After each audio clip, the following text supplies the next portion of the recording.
সন্তানের মাথায় হাত রেখে দোয়াটা একবার পড়ুন। আপনার সন্তানকে আপনি যা বলবেন তাই শুনবে, আপনার বাধ্য হবে, আপনার কমান্ড মানবে, আপনার কথা শুনবে। হাজারো ফোন আমাদের কাছে আসে, হুজুর আমার সন্তানটাকে আমি এত ভালোবাসি, যা চায় তাই কিনে দিই, যা চায় তার সব চাহিদা পূরণ করার চেষ্টা করি হুজুর, এরপরও বড় বড় চোখ করে আমার দিকে তাকায়, আমার কথা শোনে না। আমার বাধ্য নয়, মা বাবা উভয়ে কিন্তু একটা সন্তানের জন্য যথেষ্ট বিরক্তি এবং কোনো কথাই শোনে না, শুধু দুষ্টু ছেলেদের সাথে ঘোরাফেরা করে, মা বাবার কথা শোনে না, পড়ায় মনোযোগ নেই, ভালো রেজাল্ট হচ্ছে না, বিভিন্ন নেশার সাথে জড়িত। ওই সমস্ত অভিভাবকদেরকে খুব কান খাড়া করে শোনার জন্য বলবো যে আপনি এইভাবে যদি আমল করতে পারেন, আর ওই সন্তানকে যখন রাতের বেলা সন্তান ঘুমিয়ে পড়বে, আপনি ওই রুমের মধ্যে গিয়ে, না হলে খাবার সময় আপনার সন্তান যখন সামনে আসবে, না হলে স্কুলে যখন পাঠাবেন, তখন আপনি চুপি চুপি পড়ে যদি সন্তানকে ফোঁ দিতে পারেন, তাহলে ইনশাআল্লাহ আপনার সমস্ত কথাবার্তা এবং আপনার বাধ্য হবে, কোনো কথায় আপনার কথা ছাড়া সে এক ধাপ কোথাও যাবে না। আপনি যা বলবেন, যদি বলেন সারাদিন এখানে দাঁড়ায় থাকো, দাঁড়ায় থাকবে। সন্তানকে যদি বলেন নামাজে যাও, নামাজে যাবে। সন্তানকে যদি আপনি বলেন যে কোরআন তেলাওয়াত করুন, কোরআন তেলাওয়াত করবে। সন্তানকে যদি বলেন যে এই সময় তুমি প্রাইভেট করতে যাও, সন্তান প্রাইভেটে যাবে। সন্তান ভালো পড়াশোনা করবে।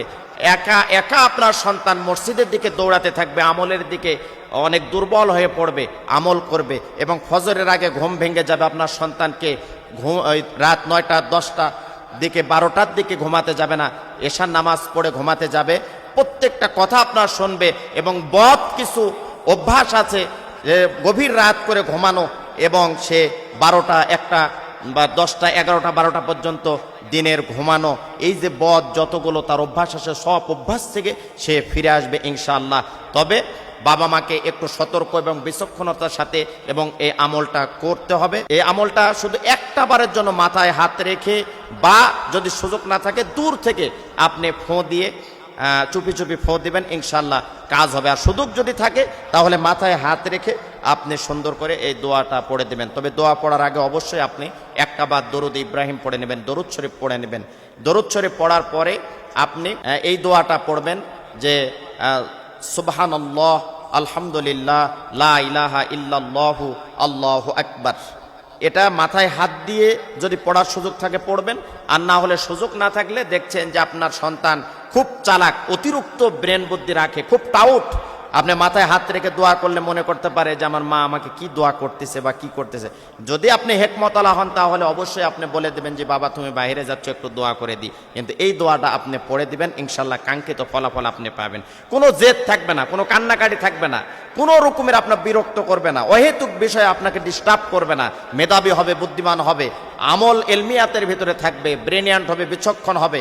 আপনি ইঞ্জিনিয়ার বানাতে চান, ডাক্তার বানাতে চান, আপনি হাফেজ, মুফতি, কারি, মুহাদ্দিস, আলেম বানাতে চান, আপনার সমস্ত নিয়াত আল্লাহ পাক কবুল আর মঞ্জুর করে নেবে। আপনি মাথায় হাত রেখে, না হলে দূর থেকে সর্বপ্রথমে দরুদ শরীফ পড়ে নেবেন, এরপরে বলবেন সুবহানাল্লাহ, আলহামদুলিল্লাহ, লা ইলাহা ইল্লাল্লাহু, আল্লাহু আকবার। এই দোয়াটা আপনি পড়বেন।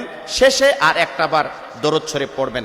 আগে একবার দরুদ শরীফ, পরে একবার দরুদ শরীফ, আর কাঙ্ক্ষিত দোয়াটা আপনি পড়বেন সুবহানাল্লাহ, আলহামদুলিল্লাহ, লা ইলাহা ইল্লাল্লাহু, আল্লাহু আকবার। এই দোয়াটা আপনি আমল করতে থাকবেন, দেখবেন যে ইনশাআল্লাহ এটা এক সপ্তাহের মতো আপনার সন্তানকে আমলের ভেতরে রাখেন, আপনার সন্তানটা নেককার হবে, পরেজগার হবে, আপনার মতো করে আপনি চালাইতে পারবেন, মানুষের মতো মানুষ হবে, দুষ্ট হবে না।